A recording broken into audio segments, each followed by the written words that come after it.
obviously, once again, Zale Song, joined by my two delectable co-hosts, Twisting the Bunny Bun. Hello, I'm Twisty. And, of course, the sexy and sensual Callum the Mystical Snake. Hello. All So right, sexy and so... so sensual. Slither. I know. The most sexy and the most sensual. Damn, girl, does that tail go all the way up? Exactly. Flexible. All right, I so am we the are... most flexible. They can put their head all the way behind their body. Exactly. When a snail when the snake comes around to bite its tail, does that count as autofellatio? Yes. Probably. Well, this is how we get age restrict. So a little fun update on our other two videos. The first video that we had, YouTube decided to make that for kids, despite the fact that I explicitly said this is not for kids. You And marked they, not for kids in this. yeah, and YouTube was like, yeah, we're gonna change that. So I got an email like halfway through the day where it was like, hey, we know you said your video wasn't for kids, but we decided, nah, it's for kids. So that almost got age restricted. Fortunately, I clicked it off before the report went all the way through. But Oh you know, that was. boy. I'm honestly thinking that YouTube does that for anything labeled trans to try and like get like some angry parent to fucking like spam against it. Like hey, YouTube's like, we don't like trans or gay content on our website, so we'll just weaponize the Karen. YouTube do be playing dirty games like that. YouTube is just a dirty game, not in the cool way. So because we are so close to June 28th, which of course is National Pride Day, I felt we have to obviously cover as a history channel denigrated or designated for the preservation of LGBTQ plus and POC history. We got to do Stonewall. You know, like it's fire burns, rain falls. Podcasts on the June 28th have to talk about Stonewall. So for those of you who don't know, Stonewall is basically the really true origin of the gay fight in America. This is the moment where this is the critical turning point. This is our Normandy. This is our Belleau Wood. This is where it all happens, and this is where we all come together. This is where we all begin. But of course, since we're talking about Stonewall, we got to go backwards because it's a history channel. We got to talk setup. So Stonewall happened on June 28th, 1969, ran until July 3rd, 1969. But originally it goes way before that. So origins of Stonewall, or the Stonewall Inn, which was the gay bar, date back to the 1880s, where inner cities had pretty a lot of exclusive clubs and bars, which would be frequent areas for homosexual meets. These could be anything from masquerade events to like personal club parties, like we were referencing in the Madison Society, like secret clubs that have like gentlemen's areas where the guys can go and drink and wear masks and do gay shit. This is also where the term slumming it came from, where basically rich, affluent white people would hang out with their dude friends and pregame at their houses before going downtown in rich, opulent outfits or dressing up in typically blackface and going down to the inner city or slum areas to engage in a night of debauchery with people of color in the people of color districts. They typically had garish clothing, like I said, but pretty much everybody knew what they were doing. They were going for gay rendezvous, and this was not just a known thing. This was an openly held secret, but because of the patriarchal nature of America and of misogyny at the time, guys were pretty much allowed to do this. Like it wasn't unheard of for a guy to be like, "Oh, my wife ain't putting out, so I'm gonna go down to a brothel." And then everyone's like, "Well, that's just a thing a man can do." So the first official gay bar, and I do mean like openly gay. This is where the gay guys go. Actually erupted in Europe in 1885 and would see an expansion into America following World War One. With the first official American gay bar opening in, ironically, well, actually, where do y'all think the first American gay bar opened, and about what time or what city? Sorry, what city? In what city? Um, Yeah,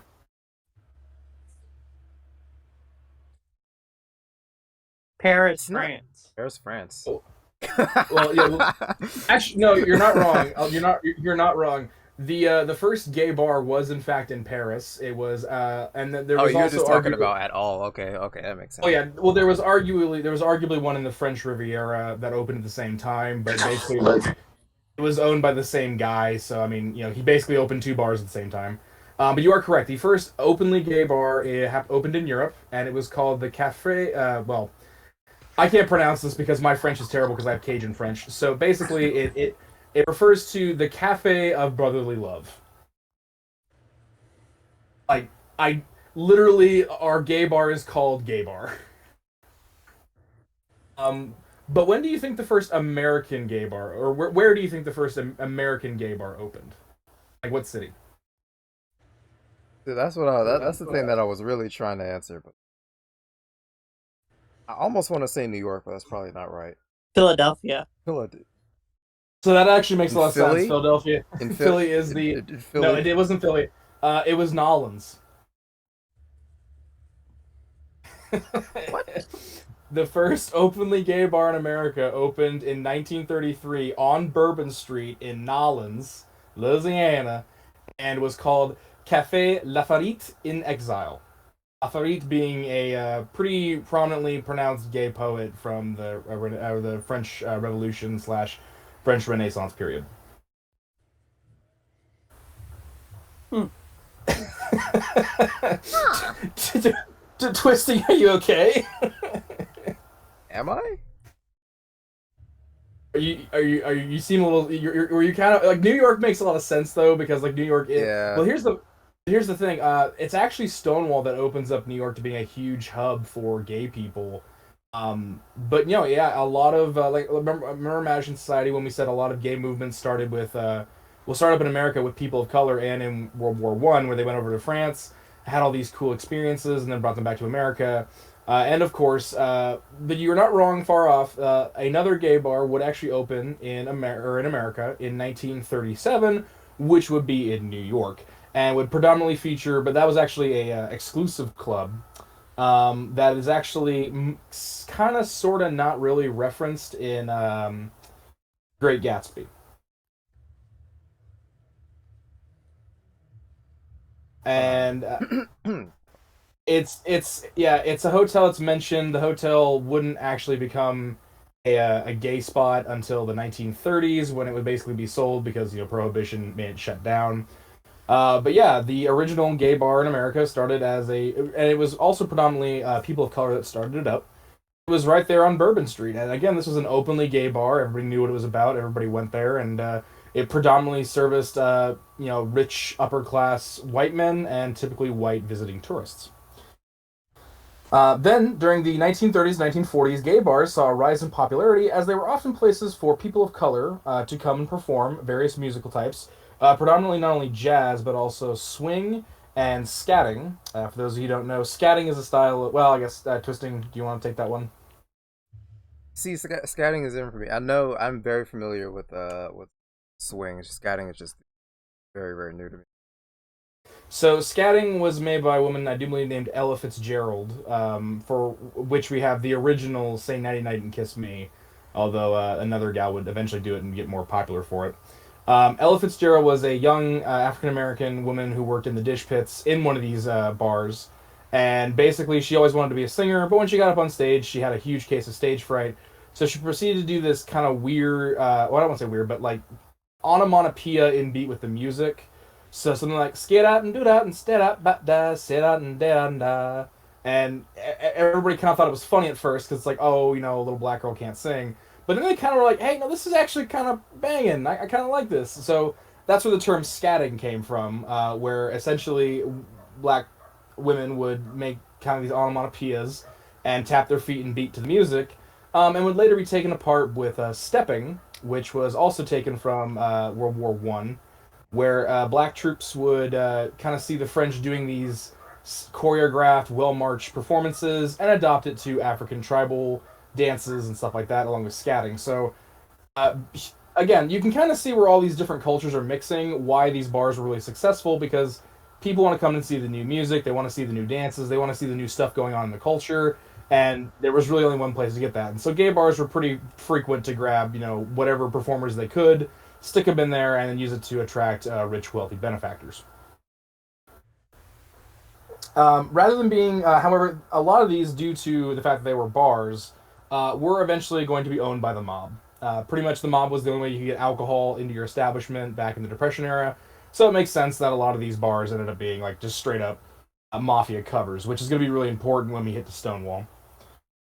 So moving forward to the 1950s, by the 1950s, following the Lavender Scare and Eisenhower's Executive Order 10450 or 10450, many of these bars began to close down as cities started enforcing liquor permits, not only against predominantly gay bars, but it was also illegal for gay people to hold office, gay people to hold public venues, and for gay people to run businesses. The idea being that, well, if gay people get caught by communist supporters, the communist supporters could blackmail them into revealing government secrets. So we have to make gay people illegal. But they wouldn't have to pay me. If you want someone to tell you when a Russian agent is coming and talking to them, wouldn't you, like, I don't know, hey, if you tell us a Russian agent's talking to you, we're gonna give you a fuck ton of money. Anyway. I'm going to give you lots of money. Yeah, tell us where the Russian agent is, and we'll give you a ton of money. Versus we have to make you illegal so the Russians can't blackmail you, which would in turn make it easier for the Russians to blackmail you. Exactly. So of course the states start kicking out, and one of the big ways they do this is because you can't make it just illegal for a gay person to own a bar because a bar isn't it's not a public service or government office. What they started doing is that cities started really cracking down on who gets permits. In fact, if you live in a town that only has a specific amount of alcohol permits they allow any business to own at any one time, that is to say, like, okay, in our town we only allow like 12 places to hold liquor licenses. A lot of that is because of the gay bar scene. And this is also to try and combat another kind of issue that was going on at the time where a lot of Americans were returning from World War II. They had a lot of PTSD, and the most common way to deal with PTSD was, of course, drinking. That's why you see, like, the 1950s housewife, her husband come home and she gives him a martini made out of what is essentially gin and gasoline. So this was kind of like, we're helping stop the immorality of drinking, but also using it as a cover to just kick gay people out of their businesses. So, of course, if gay people wanted to have bars, and, a lot of these bars that they were running had already been in operation in the 1920s, well, the Mafia will kind of provide because they operate outside the law. So this is basically just a free handout from the government for mobs to, start conducting businesses with gay people. And, of course, because these... Yeah, that's right. Now, again, this is really important why we talk about the mob thing. So basically, these there's another layer onto that too, if I remember right. Yeah, you are correct. So these gay bars were never super profitable. I mean, it wasn't like gay bars were racking in cash more than anywhere else. Gay bars were pretty much average on the good end, a little bit below average on the bad end for what is expected of a bar. So, but the Mafia really didn't want these bars for the profit motive. And we'll reveal in a little bit when we get to the actual Stonewall itself as to what exactly the Mafia is doing supporting these gay bars so much. Although I do believe the more shrewd among us have probably already figured it out by now. So, jumping forward to the 1960s, the Stonewall Inn in New York's Greenwich Village was a fairly popular gay bar at the time, again, relatively speaking, which owned and operated under mob control and was a common place for police to launch raids on gay bars at the time.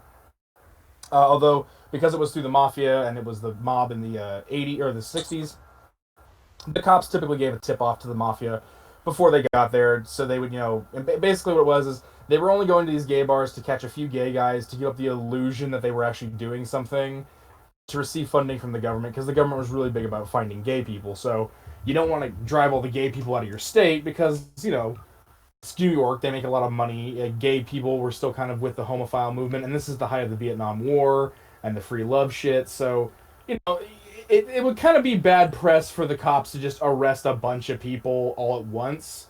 When they can arrest like 10 people tonight and 10 people on Saturday, and they get their funding from the government, and next week, hey, there's going to be 10 more gay people they can deal with. So this was just kind of like basically doing the bare minimum to get shit by. This is also why, again, you don't trust fucking cops, because the cops are like, yeah, we're not even going to do the job that we're actually paid to do, that we actually like doing. Yeah. So here's a quote from a gentleman named Marco Huff in a 1993 interview about Stonewall and his personal experiences at Stonewall, just to give you all an idea of what Stonewall Inn and what gay bars kind of were like at the time. So, quote, the place was total, well, I guess would call it a dive. There was no ventilation, no air conditioning. The cups were dirty and smeared. They had this water pipe that was hooked up outside. They would just pass water through your cup, a rinse basically. The beer and booze were kept in a refrigerated truck behind the bar with a Mafia driver in it who would peel out as soon as he ran out of booze or if the cops showed up. Music was whatever somebody brought or could find. Typically, new records weren't going to come in, but you got what you got. Toilets would overflow and get clogged, so you'd only have to flush if they were absolutely out there. When it rained, the urinals would flood into the floor because the plumbing was backed up to the sewer. There was just a feeling of grime and filth. That's what we had, and hey, we made it work. So yeah, the place was just a total like shithole. It would not have passed health inspection. Well, yeah, and unlike the mafia, it's also the mafia. So the mafia knew this place was going to get raided all the time. They pretty much knew as soon as the city actually wanted to do something, they would have shut it down completely. It was being run by the Genovese crime family, who at the time were not like a major player. It wasn't. This wasn't like the Lambesettes or the Ancelotis or whatever they're called, the big crime gang that basically moved out to Vegas in the '70s. This was just like a small time family operation. So of course, yeah, if your bar's gonna get shut down, you're not gonna put a lot of time and investment into it. There was also this was not a gay owned bar, so it wasn't like the gay community could use this as a source of revenue to funnel back into their own pockets. Pretty much, this was a pretty openly held secret. This was a gay bar, but I mean, you roll up to the basically how this works is you could only get in if you knew somebody. So if you knew somebody or you knew the bouncer and they knew you were gay and on good graces, you could go to this bar. Otherwise, you had to have a password, and the password would typically be you roll up, knock on the door, and they go, guy slides the little gate back, and what do you want? And he'd either quote poetry at you, or he'd have a code word, something like Snow White, Angel Blue being a famous porn star at the time, or they would quote like really obscure poetry at you. That actual poetry bit they actually took from the Mattachine Society, who actually suggested that, hey, quoting poetry at people is going to show you like cops aren't going to know poetry, but a cop could guess like who a famous porn star is. Mm-hmm. So, Cops don't know shit, basically. Cops know porn stars, but they don't know poetry. Yeah, makes sense. So Makes early in the 1960s, Mayor Robert Wagner did attempt to rid New York City of all of its gay bars. It was known as the Gay Crusade. And in an attempt to get rid of these cities, it was basically in light of the 1964 World's Fair, where he wanted to have like America being depicted as this righteous city on the hill against all the communist people in the Vietnam era, with all the dirty hippies and the sexual immorality and crap like that. New York needed to be a shining beacon of culture and purity. This does not go the way he expects. As it turns out, you'll never guess who decided to come and run a separate mayoral candidate that actually ended up beating out Wagner in '62.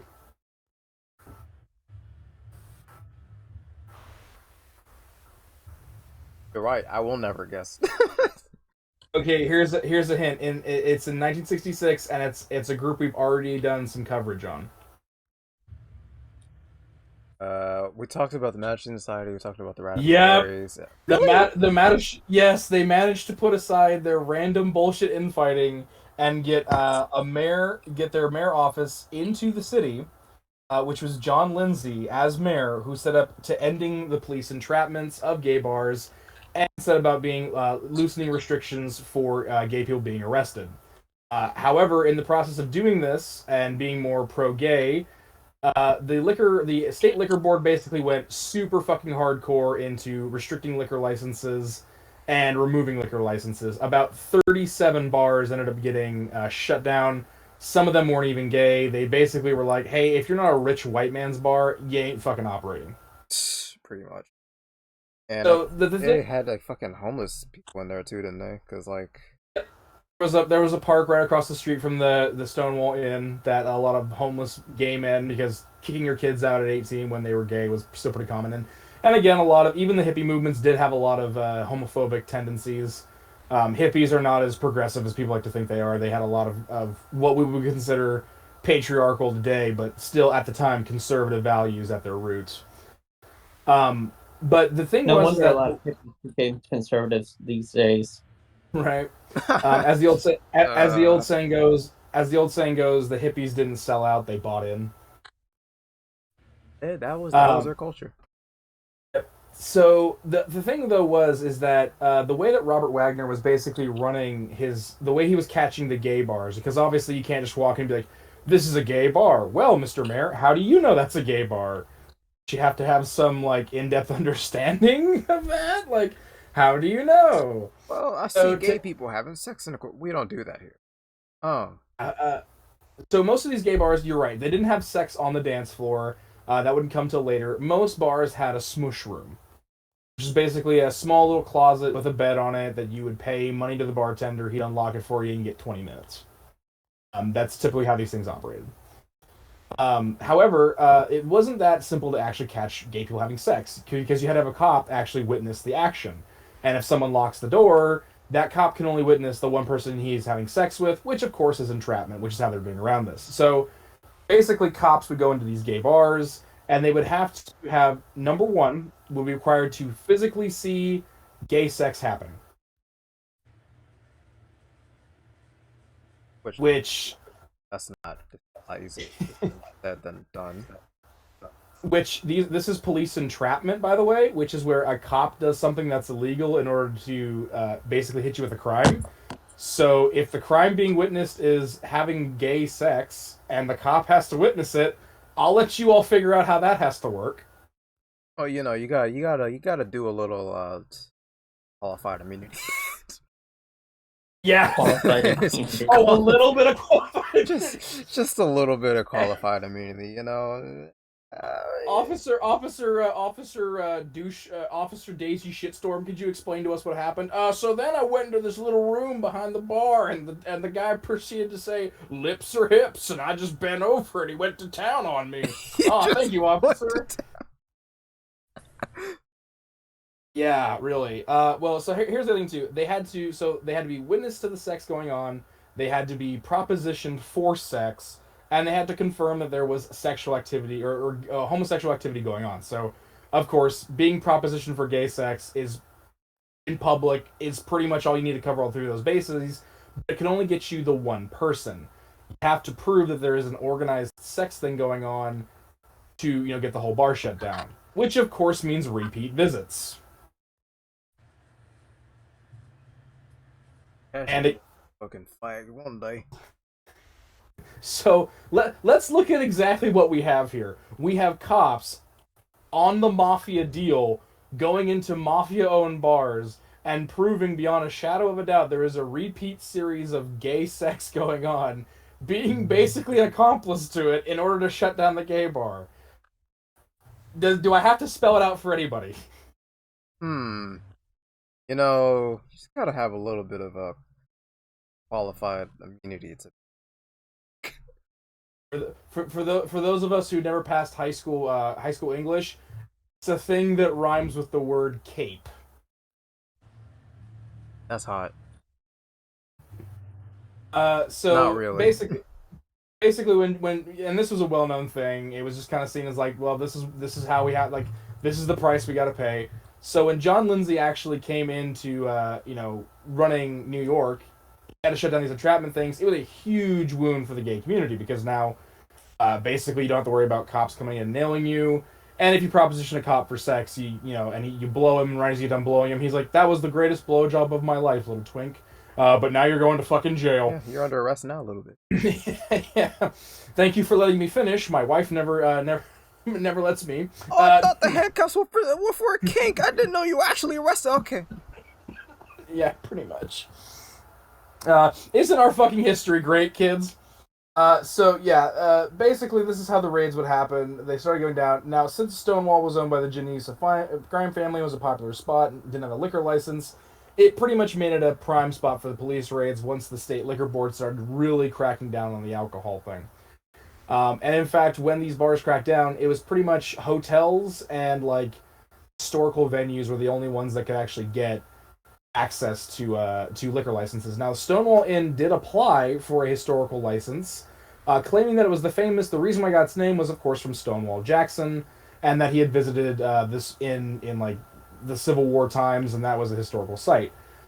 Which kind of was a cool idea for a second until someone realized the bar was made in like the 1830s or the 1930s. So, it got way farther than it should have in like the committee. Like, apparently it was only because someone went and checked with the historical society that they figured this out. But basically, like Stonewall was 2 feet away from getting like officially approved as a historical site. So, go New York. But let's talk about specifically how these police raids would work in these gay bars. So the way it works, so the cops would plan a raid, and about 12 hours, the mob would get noticed 12 hours beforehand when the raid was going to take place. But because it's the mob and they're not supposed to be tipped off by the cops, the mob can't just shut down for the night. So if there was like 6 people in the bar, they'd shut down. Otherwise, they'd be like, nah, we're going to keep running. Most of these raids happened at about 10 o'clock at night, where there's pretty much nobody in the bar, so the people you catch are like drunks and shit, or new people coming to visit early. Now, a female or young male officer would enter the bar and would observe alcohol being served, homosexual acts, and would have to be propositioned for sex. If this happened, one of two things, then the night goes 2 ways. Number one, a envelope, which is basically a bribe full of cash, known as the gayola, a play on words of gay and cashola, would be handed to the cops as a bribe. The cops would then arrest about 10 people, and the rest would be sent home, or the bar would be able to reopen like in a few hours. So basically, hey, we're gonna take the 10 people we got in here plus a cash bribe, and you guys can keep running for the rest of the night. If it did that, if the bribe wasn't paid, the cops, because again, Janissa family wasn't exactly a high dollar mark. The cops would then enter the building, the lights would be turned on, the music stopped, and males would be asked to basically show their identification cards and step outside. People in the act of having sex would be arrested on the spot. Anybody wearing drag or any men wearing drag or women's clothing or being accused of transvestitism at the time, that is the exact word, would have to be taken into the bathrooms and have the female officer check their genitals to confirm whether or not they were a man or woman. If they were a man wearing drag, they were arrested on the spot. If they were a woman, they were basically allowed to leave. If nothing else, the police... And now, if they couldn't get any of these, did a raid, none of this stuff was there, none of the things were being done illegally, the cops would basically just arrest 10 random black people and call it even. Hey, can't get the gays, might as well get the Negroes. Right? Just like, well, we can't get any gay... It looks like a random bar. Well, you know what? They're serving alcohol. Let's just take 10 of the black people. Got the Negroes in here. I mean, we can spot them easier. Might as well grab them. Hey man, I'm not even black. I'm fucking Puerto Rican. Hey, you're all a bunch of monkeys. Speak to me. What is wrong with you? I say I'm not even black, man. I'm a fucking Chicano. Fuck up. Shut the fuck up, Tyrone. My name is Pablo S.A. My name is Jesus. My name is Jesus. So identification cards would be pulled, and that was basically a check for repeat offenders. Because if you'd gotten caught there a few times, that obviously, they want to take that person first. If you were a woman who was just there having fun, you had to be wearing at least 3 pieces of, quote, feminine clothing, or you would be arrested. Now, the feminine attire did not have to be checked by the female cop. Basically, the chick would be stripped naked in front of a room full of dudes. And she had to have bra, panties, and there was a couple other things. But basically, bra, panties, some sort of garters would work, petticoats, understockings, long stockings, which are basically just knee highs or thigh highs, an undershirt, a female undershirt, which I don't know what a female undershirt consists of. Doesn't matter. I tried to Google it, or a lace coupling, which is probably whatever they say it is, to be honest with you, because they set these standards very arbitrarily. They'll just do whatever the fuck, that whatever rules benefits them and their sick needs.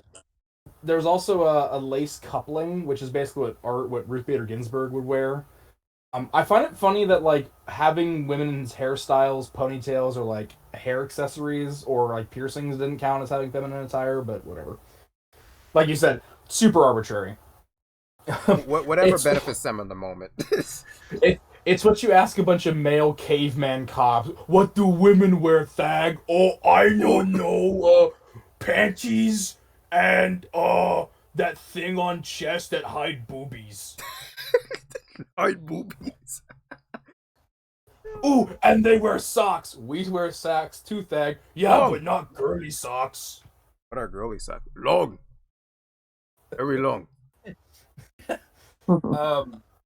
So anyone not wearing underwear would be arrested. That is to say, undershirt and either skivvies or panties. So if you just weren't wearing skivvies or panties, you'd be arrested just on the spot.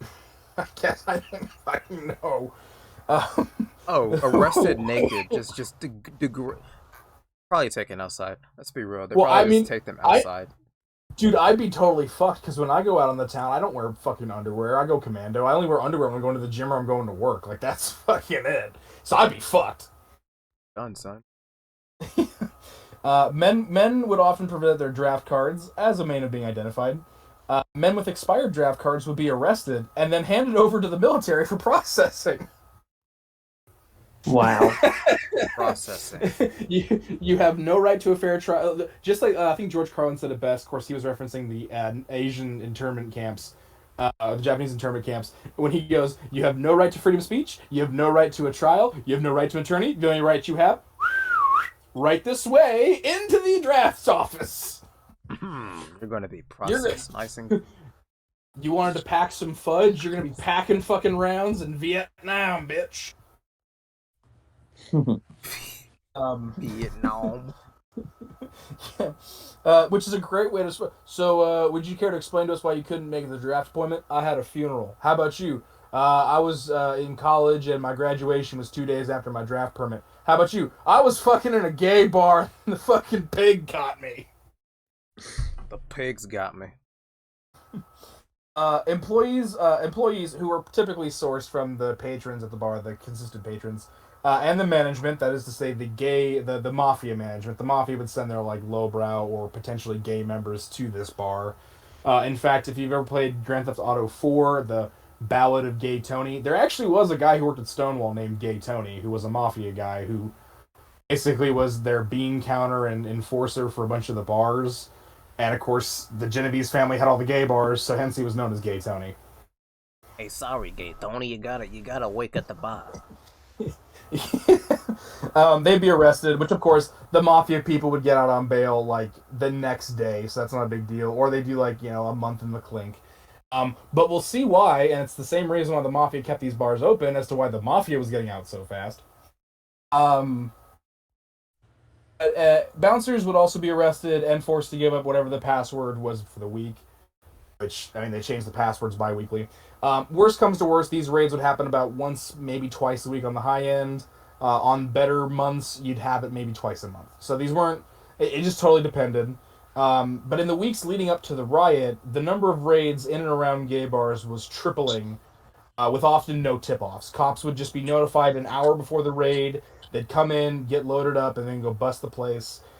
In one night, the Checkerboard, Telestar, and Oldeo were all raided at the same time. The whole police force was mobilized, which was like, what the fuck? But basically, right leading up to Stonewall, the weeks leading up to Stonewall, the Checkerboard, Telestar, Oldelio, and Flying Stool, as well as 2 other gay bars in Greenwich Village, were all targeted and closed within a week of each other. So very clear that they were like basically narrowing each bar as they went. There is some allegations that the Mafia was basically no longer wanting to run these bars anymore, was letting the city tear them down so they could sell the bars off to somebody else for real estate deals. Of course, I can't prove that because I don't work for the mob, but, Wait, you don't? No, I don't. You don't? At least not, But our name. at least not the New York mob. We need more New York and... I'm gonna need some New Yorkers. Yeah. Hey, you want to come to this gay bar? You want to be a cop and shut down? Or do I have to knock your head in with a fucking tire iron? Choice is yours. Come on, you got options here. I'm trying to help you out. So basically, as these bars were being closed down faster and faster, of course, more and more people were going to the Stonewall. And the night, basically, when Stonewall happens, there's only about 4 gay bars left in all of Greenwich Village, which, for having about 2 dozen, maybe 3 dozen at the most, down to basically like 4. That's pretty, it's pretty kind of startling, but, people were just like, that's just the times. So, the night of Stonewall, a tip-off occurred noting a 1 a.m. raid, which was out of the ordinary. As again I said, most of these raids took place at 10. So it was ignored by the mob as basically being like a false flag. And work continued as usual. Over this night, because of the shutdowns of the Checkerboard and Telestar, where they usually had about 40 to 50 people in the bar at any one time, the place was packed, had about, some people say 60 to 80, some people say around 100. So I'm gonna take the middle number. 80 people in a bar about the size of a duplex. Like the upper story of a house. So this is like nuts to butts, super packed, again, no ventilation, dirty cups, everybody dancing, music blaring. The place is a sweatshop. But it's all we had. Then at about 1 a.m., the bouncer was quite literally knocked away from the door as the police bursted in, following 4 police officers in plain clothes who'd gone in there as scouts. So the raid went as usual, like we said. Men who were not being, most men who were not being arrested were released outside to go home. But tonight was a little bit different on June 28th, because a lot of those guys didn't disperse. They were processed, they were given their little reprimand, they were given their tickets, but they didn't go anywhere. They just kind of stood there outside and gathered, smoked, and kind of started to jeer at the crowd. They started to make, mock, make shouts, dance around, make jokes at the police. They, dry hump each other in public. And a lot of other people kind of started to kiss some of this, because right across from Stonewall, and I'll put this in when I do the official video, is Christopher Street, which was kind of popular for people seeking gay prostitutes or drug dens or drug deals. So there was a pretty big crowd of gay people, not to mention that park where they had a lot of gay homeless people and like hippies hanging out in. So people kind of started to gather and see what was going on. We have another quote here from Henry Lowe, or Henry Luva, from 1972 in an official report. He said, quote, "I saw everyone yelling at the cops, fuck you cops are bastards, leave us alone. It was getting crazy. Then I saw a cop walking to the back of his squad car, and this gay pushed past me and said, 'Hold on, baby.' And he put his hand on the trunk of the car right as the cop went to open it. And I heard him say something like, 'Not tonight, asshole.'" So, for those of you who don't know, cops at the time kept their shotguns in the trunk of their cars. They kept their guns in the trunk of their cars. They don't do that now. But the thing is that like a lot of pictures, this is just me looking at the pictures, a lot of the cops that were in these scenes did not have the standard shotgun that was issued to them. A lot of them had like shotguns brought from home, but they were kind of using them as arm bars. Because again, the cops are not kind of supposed to admit there's gay people around, and they're not really supposed to be killing gay people, because again, this is a time where if one person gets killed, you have mobs, you have riots. A black person gets killed, the Black Panthers are on your ass. A woman gets attacked, you have the Women's Lib on your ass. You have a Vietnam veteran gets killed, you have the Vietnam hippie movement on your ass. And there's a park right next door. So this was kind of like, the cops really weren't supposed to be shooting stuff, but they were like, having that shotgun kind of, it'll get people to disperse faster, if we fire it into the air. Well, this gay was like, and I like how the person called him a gay. A gay. And this guy was just like, nah, it's not happening. So as the crowd began to grow over the next hour, it became more and more hostile, and the first 15 minutes of this, hour, the first official squad car showed up, because there was only 4 squad cars, which can hold like 3 people each. That's 12 people they can arrest, which is the amount they have for their 10, tithe they always take. You got over almost 100 people here allegedly, so you got to call the paddy wagon. So they pull up with the wagon, and the first people to get arrested are the Mafia management, the Mafia guys who run the bar and all that, which of course the crowd was great about, because they didn't like the Mafia anyways, but it was a necessary evil. So they put the Mafia in the back of the truck, drive them off with them, and they got to wait another 20 minutes to get the next squad car. Which of course, the giant crowd forming was kind of making it hard for cars to get through. At about this time, the crowd was about double in size. So if we're going on the conservative mark of about 40 people, it's now 80. If we're going on the liberal marking of about over 100, this is about a 200-person crowd in like 15 minutes. So the cops start getting a little skittish, and they start, pushing people back, getting a little bit more violent, getting a little more hostile, kicking and shoving people to the ground, hitting people with clubs. There was allegedly a shotgun blast fired off, again, conflicting interests, but they were, again, like I said, they weren't supposed to even be there, so you don't really want to admit, hey, there's a bunch of gay people, attacking cops outside a gay bar. By the time by the time the patrol wagon came back around, the crowd was about 300 to 400 people. And that's just that grew into it. So this is almost like a 500-person crowd. And they were yelling, from the bystanders were yelling things like "We shall overcome." Gay power was another one. Madison Society members actually were in the crowd shouting about the Madison Society, which will be important, when we do the hereafter.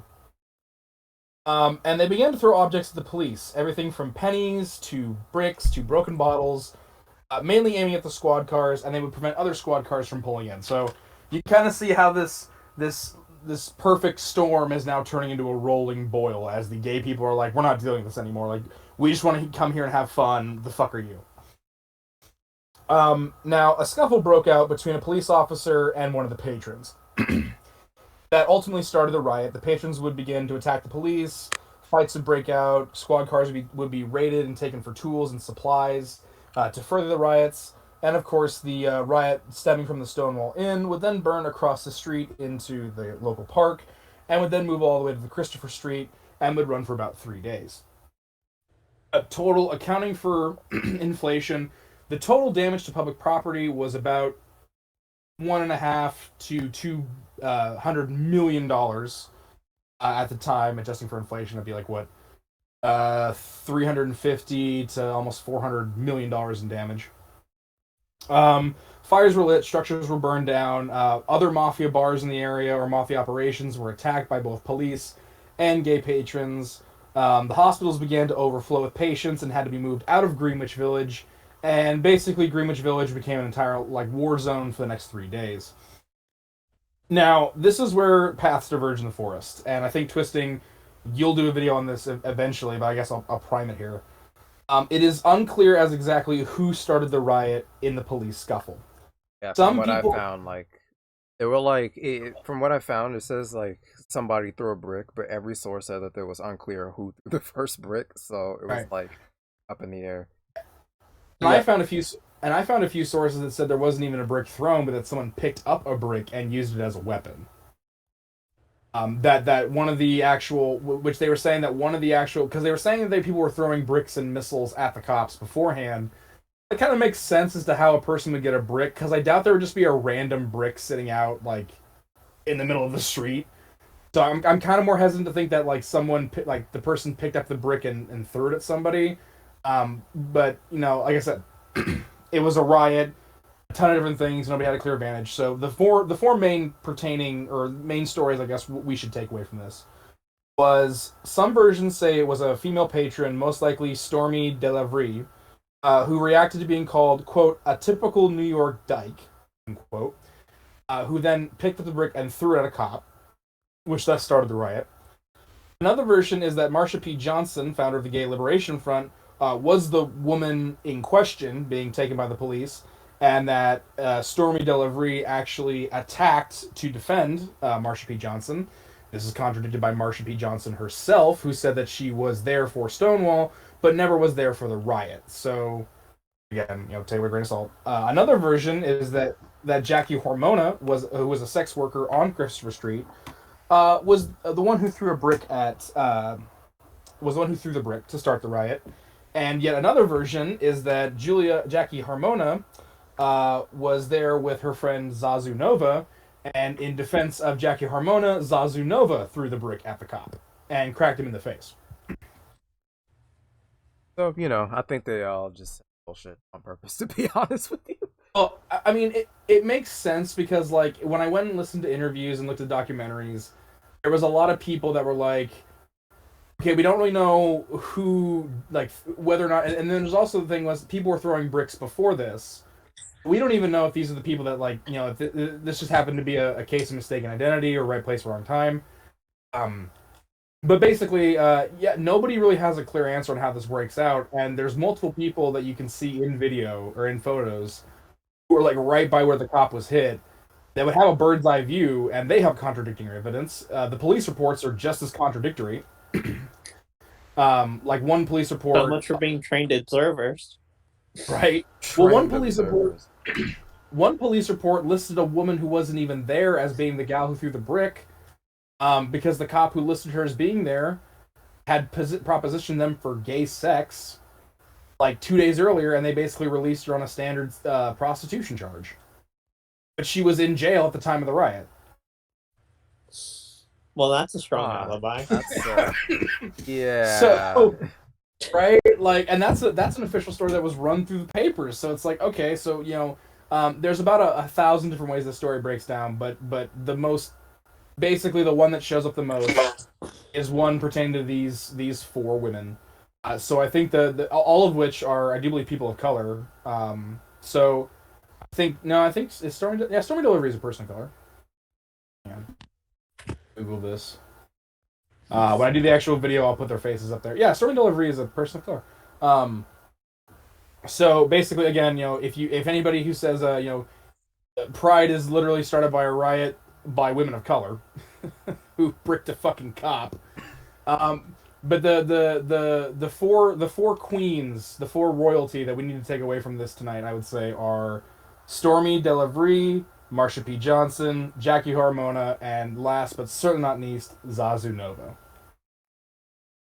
All of which would later go on to form the Gay Liberation Front and would start officially the fight for gay rights in America. So that's the riot as it sits. What do you mean? Now, they're actually fighting for white culture, obviously. Oh yeah, right. Now here's the thing too, is that this would actually, again, the Madison Society, because they are the living embodiment of human fucking chlamydia, show up again. So after the riot, the Madison Society start publishing a bunch of work on what happened that night, because after this 4-day riot, a few local papers in Greenwich Village are covering it. It almost gets no proper local or national coverage. They say it's a gay bar. They say that it was a riot that started at a gay bar. They leave out the fact, in a lot of cases, that the people engaged in it were gay themselves. They leave out the fact that most of the patrons were people of color and Latino. A lot of the media coverage only shows white guys, which of course was partially the Madison's fault, because there's actually some film footage by PBS that isn't even of Stonewall riots happening. It's of a Madison Society meeting. So the Madison Society immediately gets up on this and goes, "Hey, Stonewall, we want to basically put our money together to purchase Stonewall from the city, turn it into a proper bar, get like the tickets. You guys can still do gay shit out of here, but it has to be like kind of covert. And during the day upstairs, we want to run it as like a propaganda station. So basically, you could have the money flying in from us, using it as an operations headquarters, and you guys can run a gay bar out of it at night." I'm gonna let you all guess what the Stonewall clientele had to say about that. Oh, you mean like average clientele, like Yeah, like not even part of the community type clientele? yeah. What do you think a bunch of New Yorkers said when some random white dudes showed up and said, "Hey, we wanna buy this bar and let you do what you do, but we want to turn it into our clubhouse"? You're talking about? Get the fuck out of here, you fat. just saying, Opie and Anthony, fuck you. Fuck you. Go fuck your Exactly. mother. Come on, go the fuck your mother. You fucking piece of The Madison. Sorry, go ahead. No, I'm just messing around. Hey, I'm drinking here. I'm having gay sex here. Drinking here. Man, I got a dick in my mouth and everything. Lork, lork, lork. The Madison Society was allowed to operate out of the bar. With they were allowed to use it during the day, but at night, pretty much everybody said, you gotta go. We're only willing to put up with you so far, and you gotta go. So the Madison Society did start producing propaganda and stuff out of it during the day, and at night it became a pretty popular cultural spot. The cops would continue to launch raids, and people would be like, yeah, whatever, But the raids pretty much kept it that whole, we're going to take 10 guys, and we're going to call it even. And it was usually a way for the bar to kind of kick out the new patrons, or the guys who were kind of assholes anyways. And the raids went down to about once, if not twice a month. So, safe to say, the cops learned their fucking lesson. Or they got bored. Yeah, yeah. You know how the last time we got all high and mighty and decided to go raid a gay bar, and then they burned down the fucking city for 3 days? Yeah, let's not do that again. That was a little too boring for me. Burning cities, getting chased with a bitch with a chain. Nah, let's stop it. Stop. Yeah. Oh god, I just imagine Zazuno, just like running after a ghost riding a fucking squad, chasing some fat fucking pigs down the road. They're all just screaming, their cop hats just flying off their heads and shit, terrified. Can one of our local artists please depict or do a cartoon representation of Zazu Nova ghost riding a fucking cruiser, chasing after some fat pig cops, with the caption "Fuck the police," and we'll put it on a t-shirt. Fuck the police. Exactly. Local artist is right here. I may or may not do that. So I guess now we need to talk about the really important thing, which is why the Mafia really wanted people, or they really wanted to have a presence in this bar. And it had again nothing to do with the fact that these were gay people. It had everything to do with the fact that rich white people came to these venues. The Mafia didn't want the money, and they actually used these gay bars as a way to dump like their illicit, shitty alcohol business. Like, they were running different jobs. They had liquor stores they were busting out, or like the liquor store wasn't playing balls. They'd take your merchandise, they'd sell at these bars to cover their ass. It really wasn't making them any money, but it was the rich people who would come down to the gay bars to have a gay fling. They would then, use that smush room, videotape or take photos of them to blackmail them later. Oh. Mafia was playing dirty, I guess. Right, which actually... Not playing dirty? Never. No. One of the ways that you could get an automatic into the bar is if you brought a friend who worked in the financial district of Greenwich and gave him over to the mob. You would have you could get it anytime you wanted. So a lot of guys would do that. They would go solicit gay guys in the financial district, hand them over to the mob. The mob would cut them in on a deal or get them working for them. Next thing you know, you have an in to your gay bar, and what it cost you, some rich uppity bureaucrat. So this is how the mob was also getting their guys out, like, right afterwards, because there were city officials that went down to Stonewall and Checkerboard and Telestar, and so you get in. I make some calls, mobster's out in 2 days, you pay a fine, you call it even, it gets washed out in the bribe system, you're good to go. So that was why the bystanders during the riot were so happy to see the Mafia leave, is because they knew everybody knew what the Mafia was doing. They knew they were extorting people, that's how they kept the bar running. And that was ultimately what decided whether or not the bar was going to stay open, is that Stonewall kept having a lot of rich white guys who'd come down there, have gay sex, and get caught by the Mafia. Amen. Which was really funny because, we see this now where it's like, rich pastor caught with gay male prostitute and 40 pounds of meth. And the guy's like, I have repented and gone to Christ. Back then, this shit, that could fucking sink you. But it's also very interesting to note, do y'all remember Jerry Falwell? Vaguely. Famous evangelist who started the whole satanic panic, silent majority, was railing against abortion since it happened, but was secretly a coked up drug fiend. There's a fun series on HBO. Maybe I know about Precious... him, I just didn't know him by name, I guess. Well, there's a fun thing on HBO called Precious Gemstones that goes into a lot of the corruption and him being like a cokehead and a fucking philanderer. Apparently, he got caught at Stonewall a few times. So, yeah, he paid a lot of money to the mob. So this was a pretty common thing back then, too. And the mob could extort you for millions. So that's why people were a little, I don't really want to go, deal with that. So, yeah. That is effectively what started Pride as a parade. That's why June 28th is, of course, Pride Day. And also why we celebrate Pride every year, to celebrate a bunch of gay queens and kings who got really fucking sick and tired of being the punching bag of the cops. Said, we ain't gonna take this shit no more, and decided to fight back one night. Kicked some cop ass and burned part of a city to the fucking ground. And people pretty much kind of cooled off on the gays for a little bit. The point was made, and things would stay kind of cooled off until, like I said, Jerry Falwell and these evangelicals would kind of start cracking back up during the Satanic Panic, and we will get into that in the fight for life. But that's pretty much where I have for Stonewall. But I want to hear what you two have to say about it, because I want to hear some of your stories. So I'm going to go ahead and mute myself, and I want to hear what you two have to say. About, sorry. I tuned out for, 60 seconds. About Stonewall. About Stonewall? I want your personal thoughts. I wanted another Stonewall. Me too. I think we're overdue.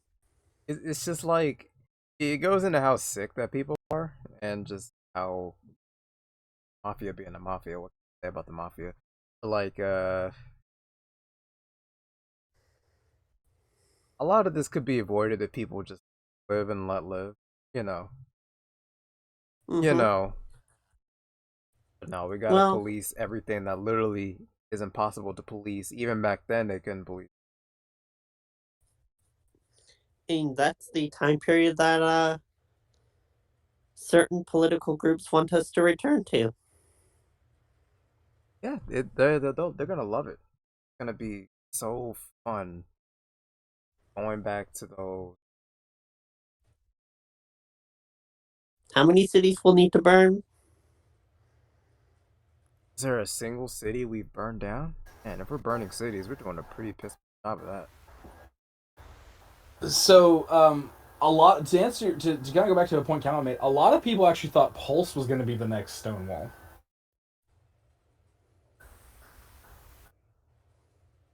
Huh. Yeah.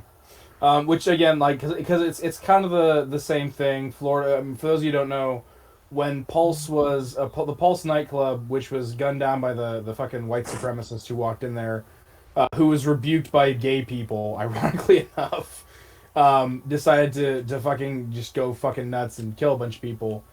That was actually after Florida had started shutting down gay bars. Was actually using the same tactics the city of New York was using to try and shut down its gay movements, which is restricting liquor licenses ultimately. And when the Pulse and Pulse was listed as just a nightclub, it just happened to be a gay nightclub. But they were listed as oh no, we're just okay with gay people. We're just popular among the gays. Just popular among the gays. Yeah, they just seem to like it here. We have candy cane shots. Yeah. But yeah, so a lot and with Pulse, it was kind of the same thing. A lot of shutdown, a lot of craziness. The guy had been in and out of Pulse, I think, twice. And people were like, nah, you ain't coming. Like the guy who shot Pulse was kind of well known in that community for being a fucking creeper.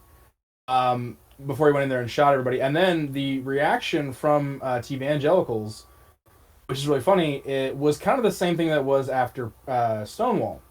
And talking about Jerry Falwell, you'll also remember a lovely little person named Pat Robertson. Anybody remember his name? Yeah. So Pat Robertson is one of Jerry Falwell's he's one of the little boogers hanging off Falwell's mustache. And Falwell did the same thing that Robert Patterson did, where he's like, well, this is divine punishment from God.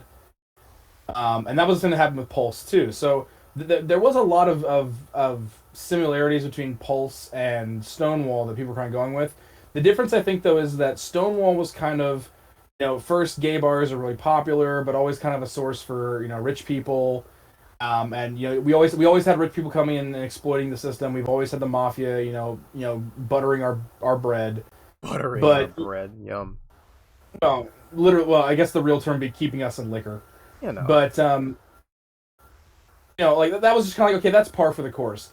But nobody, we tried to stop the police entrapment. We tried to be reasonable with the cops, and keep in mind again, like we were okay with the cops fucking us. We just weren't okay with the cops literally fucking us. Yeah. Please stop. Please, if you're gonna fuck me, can you do it in a way that makes me scream, "Oh, daddy, yes, please," and not "Oh my god, stop!" These things strike fear into a Negro's heart. A job application, a nightstick. I'd rather say "Don't stop" than say "Please stop." So then, tallying off all of that on top of, the bars getting shut down left and right, a lot of the gay groups having to cycle over to the Stonewall, packed in, you're really feeling the crush. No bars, no safe places, the cops are going after you, you got those Mattachine dicks, got the Diamond dicks, got their fucking mayor in office, and he hasn't done shit to actually help us. And so, you know what? I mean, like, you can only sit there with the pot under a fucking jet engine for so long, where the water is quite literally boiling over the top, and go, how did we get to this point? Well, this is how. Well, you see. Now I will say that, like I said, we just covered the riot. We are going to be covering the hereafter and some other events that come off with it as time goes on, including I will be doing a short video, maybe about 20 to 30, maybe about 10 to 20 minutes long, about the life cycle of the gay bar, which is more of a newer phenomenon. But all of this put together is going to be. I'm going to stop it here because now we have another kind of topic that I want to kind of segue into, which is, how many of you, or have you two, especially this month, have any of you heard about like predominantly white liberals saying that Pride should be about tolerance, and we should make it family friendly, and we should be more of like a day of celebration, right? Oh yeah, the Pride, the the Kink Kink at Pride Pride discourse. discourse has been going on again. So for the umpteenth time. If you two are okay with it, I think we should have a discussion real quick on what we think about that personally. My opinion is short and sweet. Backing up that opinion, we depending on your guys' pushback, it's gonna be a lot of talking. Backing up that opinion is a fucking brick. Yes, true, exactly. Well, Twist, I kind of want you to go first because I know of all the you are gonna have the most like hottest take out there. Number one and number two, I've already made this point a few times, but I want to hear what you have to say. I want pure twisting spice.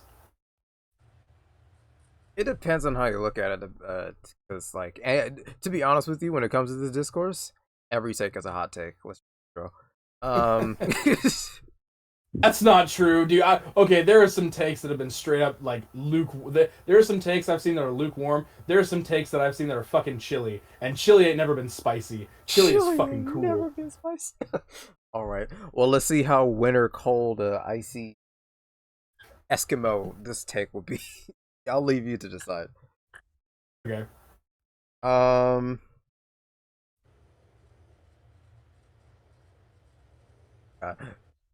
Trying to formulate what I like my whole opinion. Let's be real. Kink at Pride, not really that big a deal. I understand why people are upset about it, but to be honest with you, depending on what you're displaying, it's like one, nudity is not going to traumatize kids at all. It's just not. Let's be real. It's not like the most pressing matter. But like, there are certain kinds of actions or depictions, like I don't know, like some BDSM, like some weird, crazy, out there stuff. I understand, like, not like displaying that when children are around, but that's about as far as it goes when you want to like draw lines. But other than that, there's really not much to say. I mean, even gimp outfits, I guess, can be a little like weird. But I think even that's just like it's not it's not crossing a line, but it's like about to cross the line, if you know what I mean. There's a lot that goes into it. It's really, but at the end of the day, it's really not that big a fucking deal. Period. But I understand why people. I wasn't gonna say. But that's about it. I wasn't gonna go so much with the kink at Pride. I was kind of just talking about like more Pride being designed for more like a touristy thing, like a normal. But that's carnival. the thing though, because I always gets into kink at Pride because designing it to be like more of a, because what do you mean when you say that? Like you want us to be like a no. I'm not. I'm not leaving for you to answer this because like when people say that, because it can mean a bunch of different things. Like what you want it to be like Disneyland.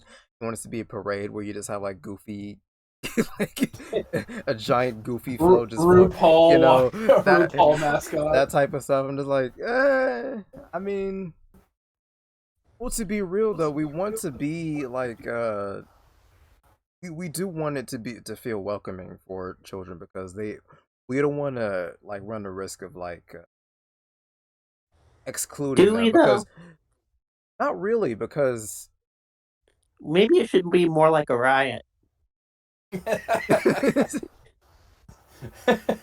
Maybe. Well, if we're gonna do it, then that's not even a pride thing. That's just like it's time for war. And that's going to be more than just a celebration day. That's going to be a month long please stop killing us type thing. I think we're up to that point. Yes, we are. Shit.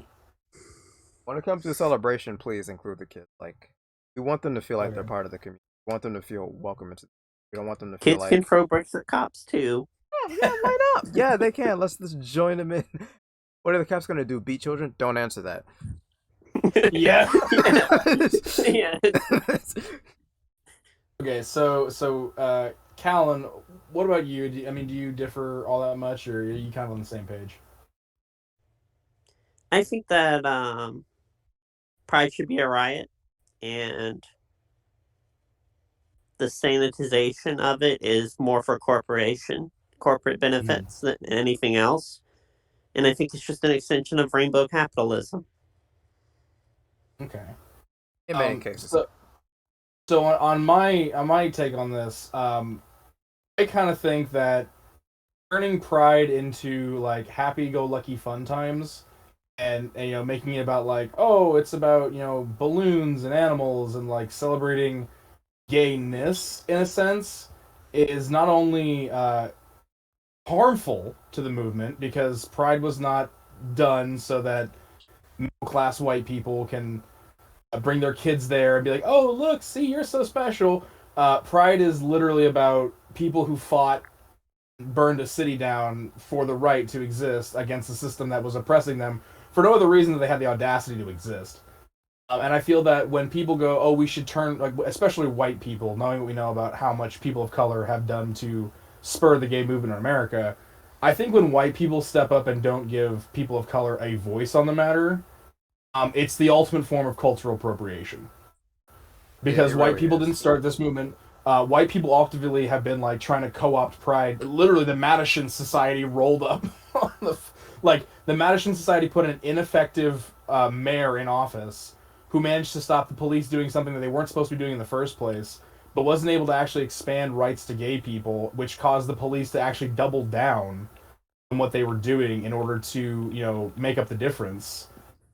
And I would arguably argue that the person that the Madison Society put in there kind of helped to stir the pot a lot more. Because they were so ineffectual. Because as the old saying goes, a half measure only takes you a quarter of the way. And so I say that, yeah, Pride should be a celebration of Stormy, Marsha, Zazu, and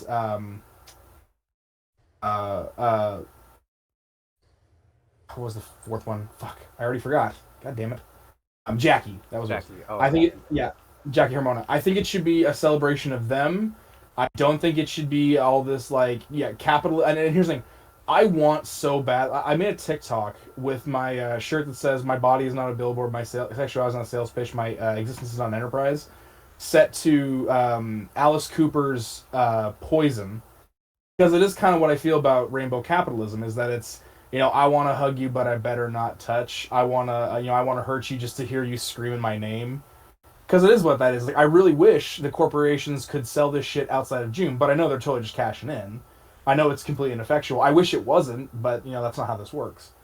And I do feel that anybody who ever talks about Pride without, I mean, I'll even accept them watching this video as like proper background information on it. But I'm not gonna lie, watching these left wing white streamers who cover this shit, who have a very basic, if any, understanding of Pride, telling other people what Pride is supposed to be about, with not a single person of color in fucking sight to be seen, or any mention about how Pride was a riot because of the injustice of the government. It just is like, okay, you should not listen to these fucking people, and if you repeat anything that they have to say, I'm just going to assume that you aren't actually a gay person who's about helping the movement. You're only interested in being gay for the social credit that it tends to bring right now. Which is ironic, because if we didn't have the riot then, you wouldn't have that social credit now. Right, which is honestly is why I was so mad when like every white leftist and their mother was celebrating the Fox News, like putting out that pro trans story. I was probably like the only one that was pissed when I saw that. Oh yeah, because I was like it really further like drives home this idea that like being queer is like a white thing. It's like a white culture thing. Now like more black transphobes and homophobes have more to add to the list of talking points against people like me. And it's just really disgusting to see. And it's no fault of their own. I understand that like they're white. They can't really see from the perspective of a person of color like me. So it's not like I'm not blaming them, but I wish they were more conscious and mindful of that, because like it is a genuine problem, and it indirectly kills a lot of black queer, like a lot. Well, I would agree with you that it's a very... Sorry. I said, yeah, it's also Fox News, the whitest station on earth. Yep. The whitest kid, the Fox News, the whitest kids you know. Yeah, they and people, black people hate Fox News because they, for obvious reasons, they put out a bunch of racist crap, like a bunch of racist dog whistles. So they were willing to do like a pro trans story faster than they would do anything for Black Americans. So it's like it leaves a bad taste in my mouth for multiple different reasons. Like, oh god. I will also say this, that while you are correct, it was really disappointing to see streamers and these big channels not, white people can't have a black experience, obviously. But no offense, I think I reached out to you when I first came up with this project. I think I reached out to you the day of, mainly because you were a person of color with a trans experience. Like, and I was like, I think I had like 23 subs at the time. There wasn't anybody really known, and you were like, yeah, I want to do this. Like, so I will agree that white, it is a shame that more people of color and more people of color who are trans creators aren't being picked up by these channels. But I'm also going to say that at this point, with our podcast as the example, there's no excuse for these streamers that don't do it. Like, you're telling me that they need to be more mindful of this. I agree. Yeah.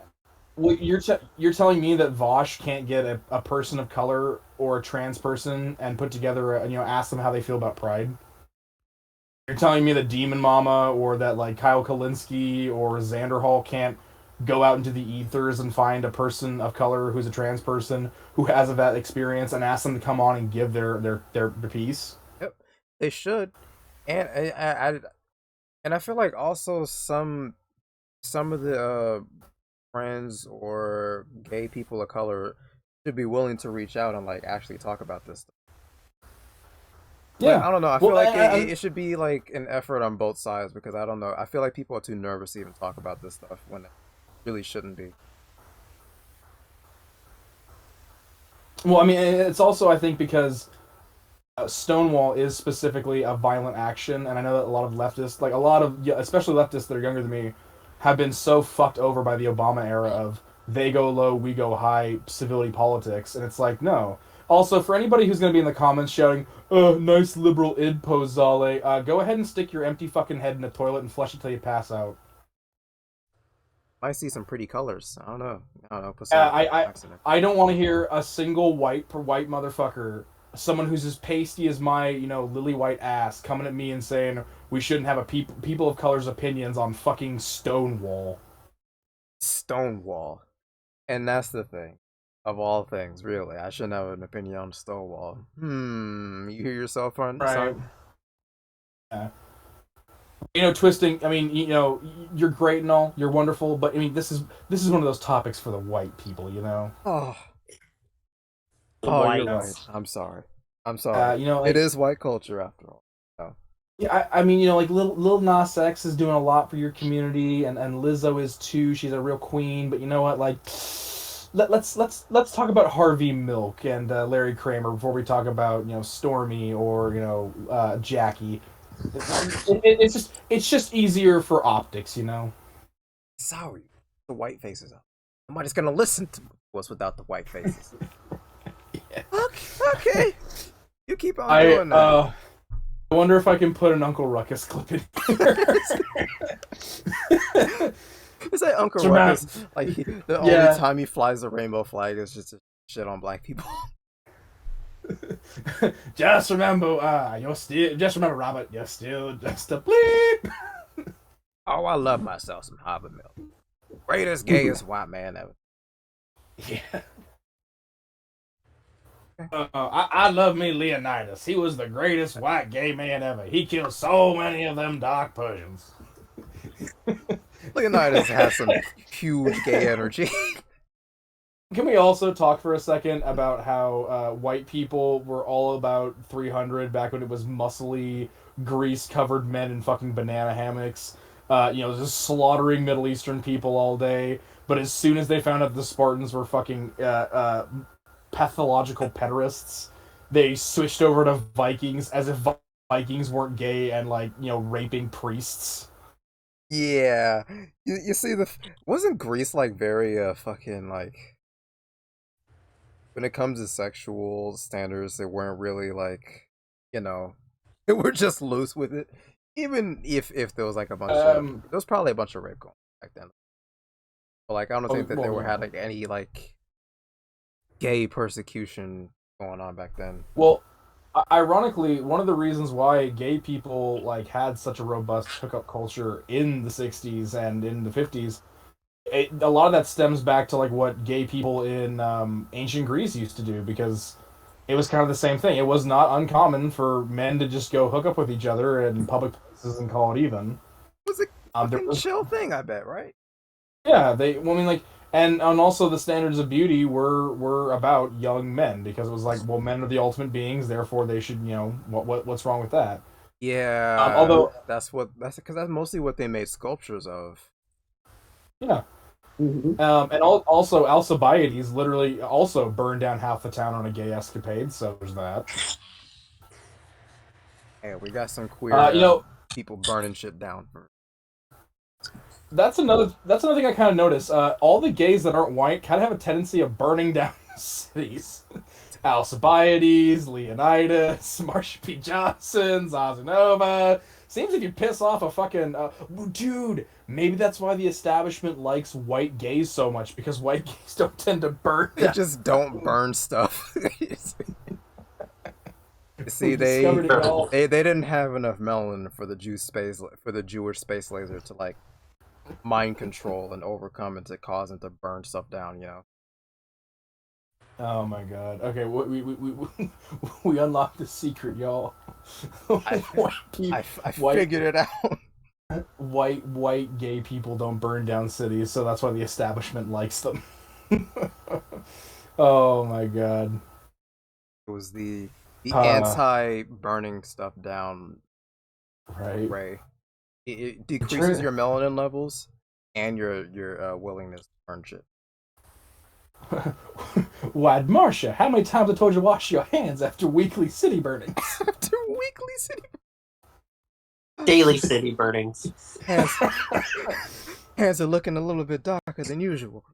You know what? And it actually makes a lot of sense because as the sole white person on this chat, I was the only person who did not specify that pride should consist of burning shit down. Uh-oh. The white gayness has me. Oh no! Quick, I need to go to the tanning salon and get to become a nice, crispy, goldy, semi-Latino brown. Get a good bronze complexion. Yeah, someone's gonna take that out of context and be like, "Oh, Zale's a racist. Here's the proof." Here's the proof. Jokes on you. I'm white. I'm pretty much the sole component of racism in the modern day, so you don't get points for that. It's like, joke's on you. All right, I know I'm racist. Joke's on you. I'm white. I'm always racist. Any closing remarks from my other two lovely guests? I'm twisty. I make art. I draw boobs. I'm also trans. I'm gay, and I like girls. The end. I'm Callan, trans, and unfortunately white. So there. But you do support being gay and doing crimes. Oh yeah, that's it. And gay space communism. Gay crimes. Also, Callan, I'm sorry to bring this up, but do you what are your pronouns out of curiosity? My pronouns, she, her. Okay, so we did get right. We mentioned you on a video on my private channel. We were hoping we didn't misgender you. Trans woman or non-binary or just anything else? Trans. Okay, just making sure. Okay. So my closing statement, y'all know who I am. In the down there part, there's going to be a few links not only to Twisting and Callan's Twitter accounts and media stuff. With Roe v. Wade being overturned this week, we're going to have a lot of different sources and links for people.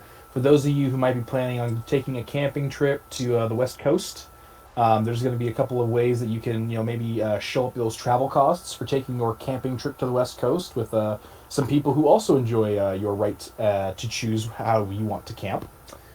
As well as going to be some support groups for those of us who are uterus owners who are concerned or scared or need outreach in the wake of your rights being stripped from you. So hopefully for those of you who, are in that department, you can do that.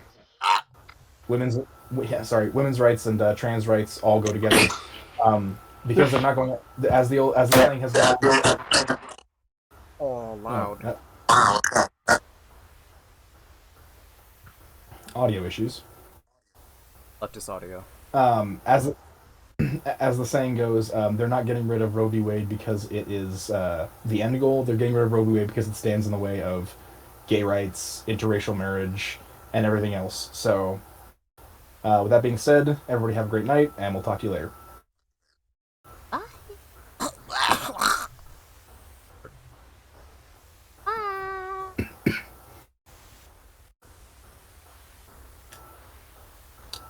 And we are cut. Okay.